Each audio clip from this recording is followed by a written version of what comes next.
నా ఎస్సీ, నా ఎస్టీ, నా బీసీ అని చెప్పేసి మైకులు పగిలిపోయేటట్టు వైఎస్ఆర్ కాంగ్రెస్ పార్టీ వాళ్ళు చెప్పుకునే వాళ్ళు అధ్యక్ష. కానీ ఎస్సీ ఎస్టీలకి ఆ ప్రభుత్వం చేసినంత అన్యాయం ఎవరు కూడా చేసి ఉండరని చెప్పేసి నేను భావిస్తున్నాను అధ్యక్ష. ఎందుకంటే గతంలో 2014, 2019 మధ్యలో చంద్రబాబు నాయుడు గారు ముఖ్యమంత్రిగా ఉండగా ₹1,50,000 ప్రభుత్వం ఇవ్వటమే కాకుండా సొంత రాష్ట్ర ప్రభుత్వ సొంత నిధుల అధ్యక్ష.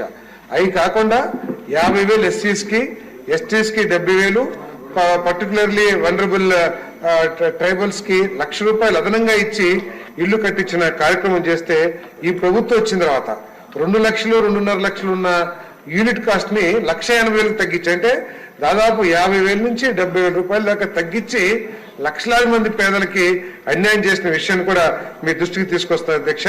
మరి మొట్టమొదటిలో చాలా గొప్పగా చెప్పారు, మీరన్నా కట్టుకోండి లేదా మేమన్నా కట్టిస్తాం అని చెప్పేసి